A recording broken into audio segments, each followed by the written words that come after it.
तो दोस्तों तो कैसे हो आप सब। आई होप कि आप सब खैरियत से होंगे। तो आज का जो हमारा टॉपिक है, आज हम पढ़ने वाले हैं स्केलर ट्रिपल प्रोडक्ट। राइट। तो इसमें हम इसी वीडियो में हम इसका प्रूफ भी देखेंगे, ठीक है। तो फिर उस प्रूफ में हमें ये पता चलेगा कि जो हमारा स्केलर ट्रिपल प्रोडक्ट है, ठीक है, वो कैसे हमारे इस मैथमेटिकल एक्सप्रेशन के बराबर आ रहा है। राइट। तो नाउ लेट्स बिगिन। पहले हम देखेंगे स्केलर ट्रिपल प्रोडक्ट क्या होता है। राइट। हमें पता है कि एज वी नो कि जब हमारे पास दो वेक्टर्स होते हैं, मैं यहाँ पे लिखूंगा वेक्टर प्रोडक्ट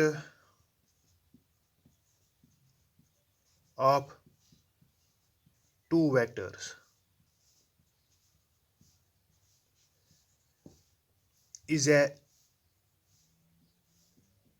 वेक्टर क्वांटिटी। ये हमें पता है, ठीक है, क्योंकि हमने देखा है कि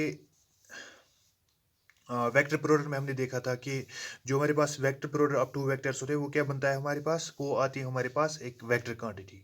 राइट। जैसे कि हमारे पास अगर हम सपोज करेंगे बी क्रॉस सी, B vector cross C vector, ये क्या है हमारे पास, ये हमने इन दोनों का क्रॉस प्रोडक्ट निकाला, ठीक है, जिसको हम वेक्टर प्रोडक्ट भी कहते हैं।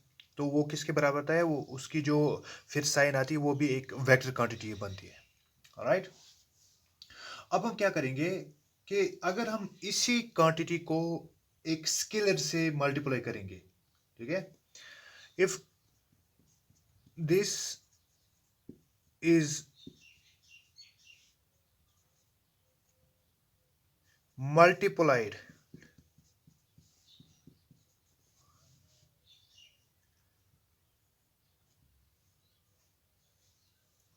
scalarly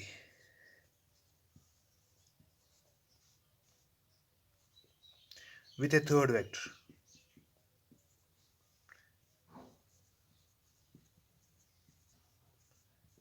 अगर हम इसको अब क्या करेंगे, इसको मल्टीप्लाई करेंगे थर्ड वेक्टर से स्केलरली, ठीक है, जैसे कि मैं यहां पे लिखूंगा हमारे पास एक थर्ड वेक्टर दैट्स ए। अब इसको हम इसके साथ प्रोडक्ट करेंगे मगर स्केलरली, स्केलरली मीन्स इनके बीच में हम क्या रखेंगे, डॉट प्रोडक्ट। ऑलराइट। तो यहां पे मैं इसको डॉट रखूंगा, ठीक है, B cross C. Alright.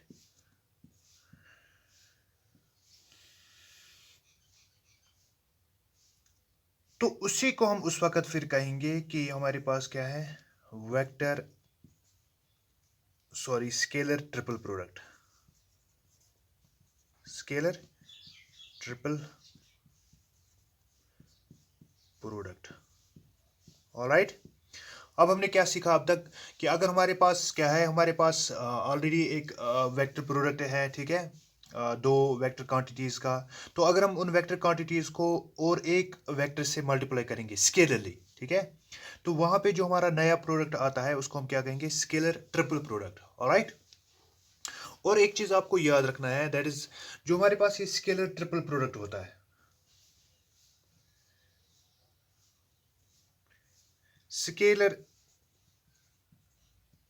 Triple product फिर जो हमारे पास अब आएगा, ठीक है, जब हम इनका स्केलर ट्रिपल प्रोडक्ट निकालेंगे तो वो जो होगा इज ए स्केलर क्वांटिटी। वो हमारे पास क्या आएगी, वो हमारे पास आएगी स्केलर क्वांटिटी। ऑलराइट। अब हम इसका देखेंगे कि हम इसको अब प्रूव कैसे करेंगे। ये थी हमारी इसकी डिफिनेशन की स्केलर प्रोडक्ट हम किसको कहते हैं। ऑलराइट। अब हम देखेंगे कि इसका proof. Now let me rub this first.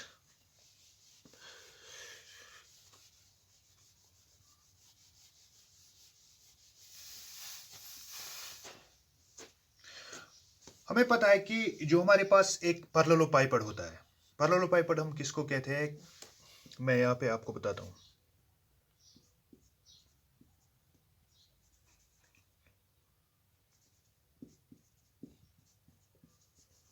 पैरेललोपाइपड हमारे पास एक थ्री डायमेंशनल एक जियोमेट्री होती है, एक फिगर होती है, ठीक है, जिसका हर एक साइड पैरेललोग्राम का बना हुआ होता है। ऑलराइट। जैसे कि मैं यहाँ पे बनाऊंगा, अगर हमारे पास एक पैरेललोग्राम है, ठीक है, अब मैं इसके साइड में भी एक पैरेललोग्राम रखता हूँ। अब इस साइड में भी एक पैरेललोग्राम रखता हूँ, इस साइड में भी एक पैरेललोग्राम। तो यहाँ पे जो हमारी फिगर बनेगी उसको हम क्या कहेंगे, पैरेललोपाइपड। पैरेललोपाइपड क्या होता है, ये एक 3 डायमेंशनल स्ट्रक्चर होती है, ठीक है, जो जिनके साइड्स किसके बने होते हैं, पैरेललोग्राम्स के। ऑलराइट, तो अब हम इसको प्रूव करते हैं। मैं यहाँ पे लिखूंगा प्रूफ। इसको हम प्रूव करते हैं इसी पैरेललोपाइपड पर। ऑलराइट, नाउ मैं यहाँ पे लिखूंगा, हम इसको प्रूव क्यों करेंगे इस पैरेललोपाइपड, क्योंकि जो हमारे पास जो पैरेललोपाइपड होता है उसका जो वॉल्यूम होता है, ठीक है, वो वॉल्यूम किसके बराबर आता है, वही वॉल्यूम हमारे स्केलर ट्रिपल प्रोडक्ट के बराबर आता है, ठीक है। दैट मीन्स कि अगर हम अब इसका जो वॉल्यूम पैरेललोपाइपड पर निकालेंगे, ठीक है, तो वहाँ पे जो उसका रिजल्ट आएगा, इट्स ऑलवेज दैट कि वो हमारे पास स्केलर ट्रिपल प्रोडक्ट आएगा, ठीक है। अगर वो स्केलर ट्रिपल प्रोडक्ट आता है, ठीक है, तो हम कहेंगे कि हमने इस फार्मूला को डिराइव किया कहाँ से, parallelepiped, volume of the parallelepiped. Right, now let's see. मैं यहाँ पे लिखूंगा,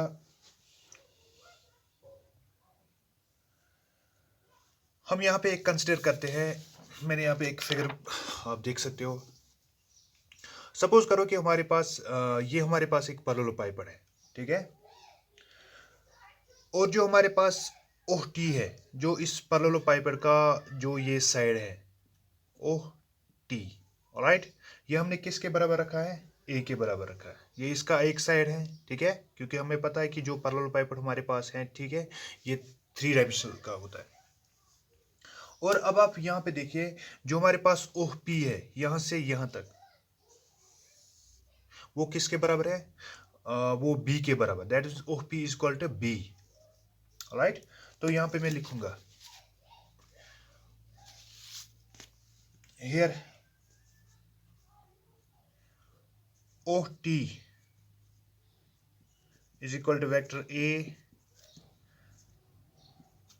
OP is equal to vector B, and OR vector is equal to vector C. अब यहाँ पे आप देखिए इसको, ये हमारे पास OP था, ठीक है, ये हमने किसके बराबर रखा, वेक्टर B के बराबर, ठीक है, और ये इसकी जो ब्रेडथ है दैट्स OR, ये किसके बराबर रखा हमने, वेक्टर C के बराबर। ये जो OT है ये किसके बराबर रखा है, वेक्टर A के बराबर। ऑलराइट, अब हमें पता है कि जो हमारे पास D है, ठीक है, यहां पे आप देखिए, जो हमारे पास D है, हम एक नया वेक्टर यहां पे ले आते हैं, दैट इज D। वो हम किसके बराबर रखते हैं, that is B cross C। हमें पता है कि जो यहाँ पे हमारे पास पैरेललोग्राम बनता है, that is OB cross OR, sorry OP cross OR, ठीक है, that is B cross C, ठीक है। तो हम यहाँ पे एक नया वेक्टर लिखते हैं, that is let D is equal to cross product of B cross C, ठीक है। तो यहाँ पे जो हमारे पास ये पैरेललोग्राम है, जो इसका प्लेन है, ठीक है, इसमें क्या है, इसमें हमारे पास OP है दैट्स B के बराबर, और OR किसके बराबर है, C के बराबर, ठीक है। तो हमने एक वेक्टर, नया वेक्टर यहाँ पे ले आए, जो हमने किसके बराबर रखा, B क्रॉस C के, ठीक है, क्योंकि हमें पता है कि जो B क्रॉस C है, इसकी भी यहाँ पे, सपोज करो यहाँ पे हमने एक फ्लूइड इसमें से ड्रा किया, सपोज करो हमने नीचे से इसके ऊपर डायरेक्शन में इसमें फ्लूइड ड्रा किया, ठीक है। जो हमारे पास फ्लूइड होता है, ठीक है, वो एक वेक्टर क्वांटिटी है, ठीक है। तो क्या होता है कि फ्लूइड की जो डायरेक्शन है उसका हम क्रॉस प्रोडक्ट निकालते हैं, ठीक है। तो वहाँ पे क्यों इसको क्रॉस प्रोडक्ट निकालते हैं, क्योंकि हमें फिर उसके क्रॉस प्रोडक्ट का जो डायरेक्शन हमें चाहिए, ठीक है, वो एक वेक्टर क्वांटिटी है, तो हमें उसका क्रॉस प्रोडक्ट जो है, जिस एरिया से वो फ्लो कर रहा है, ठीक है, उसका भी हमें क्या चाहिए, उसकी भी डायरेक्शन हमें चाहिए, ठीक है। दैट्स वाई कि हम यहाँ पे लिख रहे हैं कि दैट इज, इसको हम किस फॉर्म में लिख रहे हैं, दैट्स क्रॉस प्रोडक्ट के फॉर्म में। दैट्स वाई मैंने यहाँ पे लिखा D is equal to B cross C, जिसकी डायरेक्शन है, हुज डायरेक्शन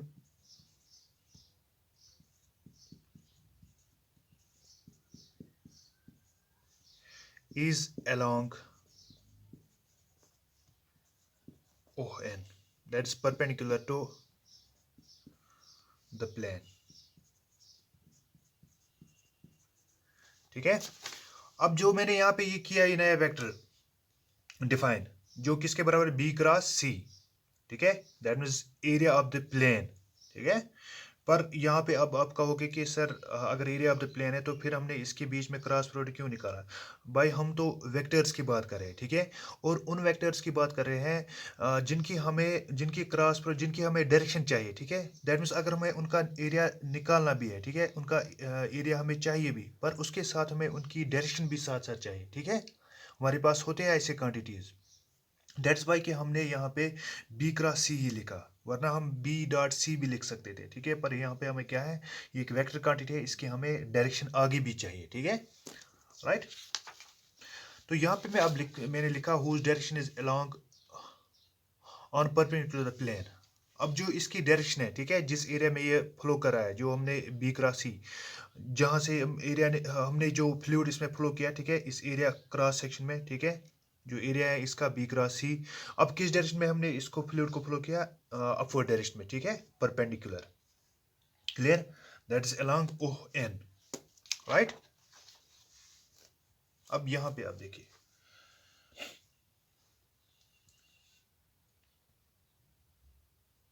अब हमारे पास क्या है, OPQR, जो हमने ये एरिया डिफाइन किया था, ठीक है।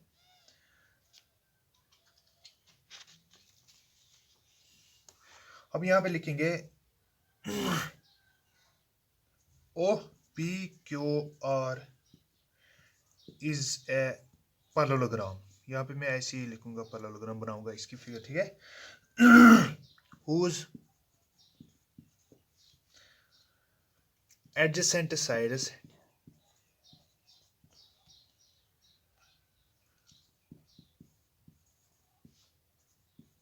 are represented by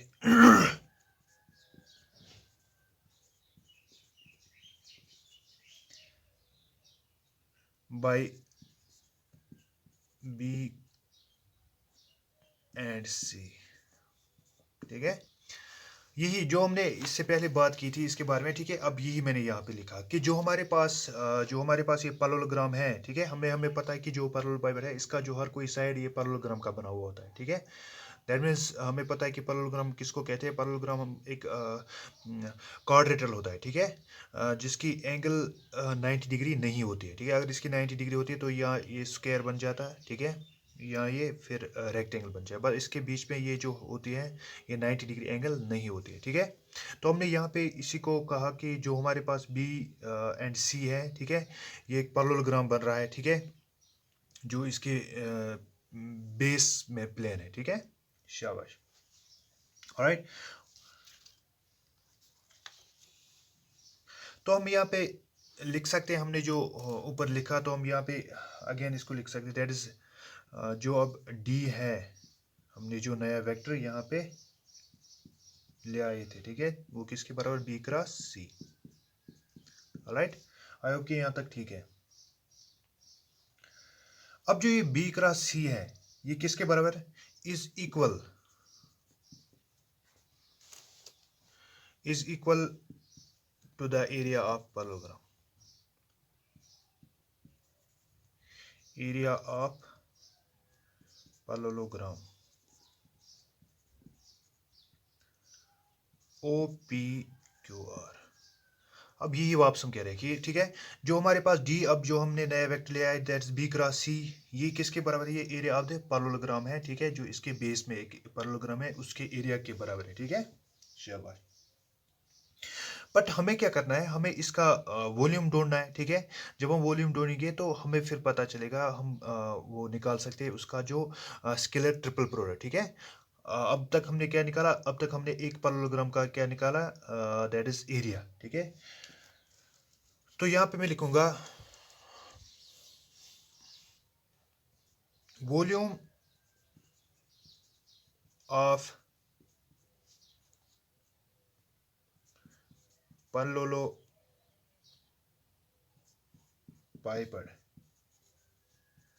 whose sides are OT, OP and OR। अब हम किसका, अब तक हमने एक एरिया ढूंढा किसका, इसके एक पैरेललोग्राम का, ठीक है। अब हम इसके पैरेललोग्राम जो है इसका टोटल वॉल्यूम ढूंढेंगे, तो उसके लिए हमें क्या चाहिए, दैट्स साइड OT, ठीक है, दैट्स OP एंड OR। इसमें से हमने एक एरिया निकाला है, ठीक है। अब हमें क्या ढूंढना है, सिर्फ OT। अब हम जब OT भी ढूंढेंगे, ठीक है, तो फिर इसका वॉल्यूम निकालेंगे तो हमें क्या मिलेगा, वॉल्यूम ऑफ द पैरेललोग्राम, जो किसके बराबर हमें आएगा, दैट्स आएगा स्केलर ट्रिपल प्रोडक्ट के बराबर। Alright, now let's C. First I will rub this here.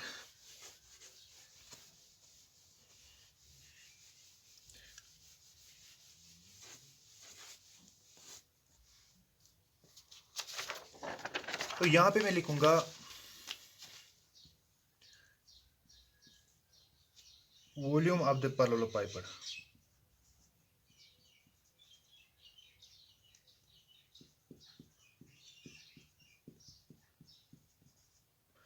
Volume of the parallelogram वो किसके बराबर हम लिख सकते हैं, दैट्स इक्वल टू, हम एरिया ऑफ पैरेललोग्राम ढूंढेंगे इनटू परपेंडिकुलर डिस्टेंस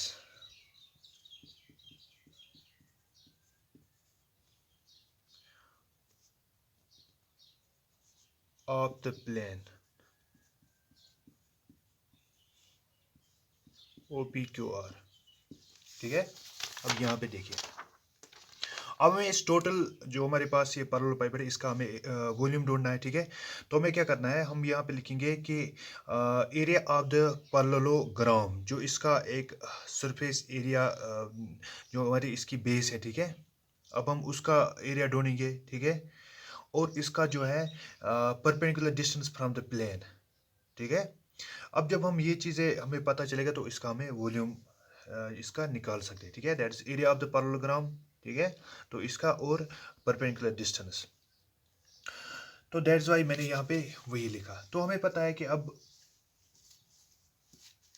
जो हमारे पास एरिया ऑफ पैरेललोग्राम है वो हमने निकाला, वो किसके बराबर है, जो हमने इसके नीचे पैरेललोग्राम का निकाला था, दैट्स B क्रॉस C, ठीक है। तो यहाँ पे मैं लिखूंगा B क्रॉस C। चलो फिलहाल इसको हम मैग्नीट्यूड में रखते हैं, राइट, इनटू, अब हमें क्या ढूंढना है, that is perpendicular distance of the plane OPQR। OPQR की जो है परपेंडिकुलर डिस्टेंस, ठीक है, that is from P to, या फ्रॉम द साइड OB, या from the plane of parallelogram, ठीक है, टू द पॉइंट T। अगर हमें ये डिस्टेंस पता चलेगी, ठीक है, परपेंडिकुलर डिस्टेंस, तो हम क्या करेंगे, इसको मल्टीप्लाई करेंगे तो हमारा वॉल्यूम निकल आएगा, ठीक है। तो अब यहाँ पे देखिए इसका जो है ये H के बराबर है, पर हमें H पता नहीं है, ठीक है। तो यहाँ पे हम क्या करेंगे, हमें पता है कि जो cos थीटा होता है, cos theta is equal to base divide by hypotenuse. Alright, अब आप इस फिगर में आप देखो, जो इसकी बेस है, ठीक है, ऐसे आप आ जाओ,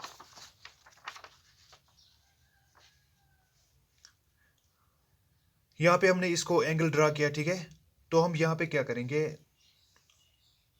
हमारे पास जो है जो hypotenuse, that is vector A, तो हम यहाँ पे लिख सकते हैं cos theta is equal to, that is base, हमें पता नहीं है, ठीक है, तो हम यहाँ पे बेस ऐसे ही लिखेंगे, डिवाइड बाय हाइपोटेन्यूज कितना है हमारे पास, दैट इज A। हमने ऐसे इसको इस ट्रायंगल को रखा है, ठीक है, that is, this is our perpendicular, right, this is our hypotenuse and this is our base. तो यहाँ पे मैं लिखूंगा hypotenuse is equal to vector A, right. तो यहाँ पे मैं इसको ऐसे लिख सकता हूँ, that is base is equal to A vector cos theta. Alright, अब इसको हम ऐसे लिख सकते हैं, ठीक है। अब जो हमारे पास यहाँ पे बेस है, दैट्स आवर ओ एन, ठीक है। तो यहाँ पे मैं लिखूंगा O N is equal to A cos theta, A vector cos theta. तो अब हम इसको यहाँ पे पुट करेंगे। अब हमें ये साइड जो परपेंडिकुलर डिस्टेंस है, ठीक है, यहाँ पे हमने ऐसे इसको निकाला एज ए बेस करके, ठीक है। जब हम इस फिगर को ऐसे रखेंगे तो ये हमारे पास क्या आएगी, हमारे पास एक परपेंडिकुलर डिस्टेंस आएगी, ठीक है। राइट, दैट मीन्स हमने एच निकाला। एच किसके बराबर आ गया, ए कॉस थीटा। अब यहाँ पे आप इसको देखो, तो मैं यहाँ पे लिखूंगा इसके बराबर में multiply by A vector cos theta. Right, अब आपको पता है कि जो हमारे पास दो वेक्टर्स होते हैं, ठीक है,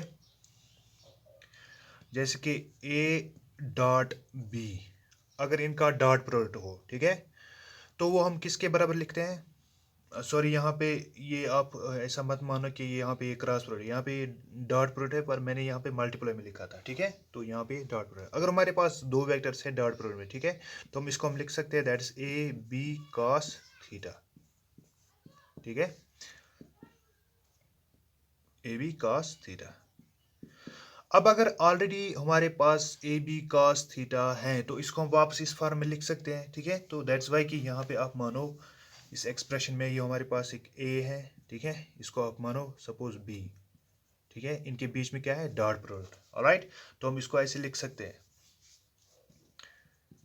ए dot B cross C. Alright, जब हम इसको वापस खोलेंगे तो ये क्या आएगा, that is A cos theta और क्या आएगा, बी क्रॉस सी, ठीक है। तो वही किसके बराबर आता है, यहाँ पे, ठीक है। तो हम इसको ऐसे लिख सकते हैं।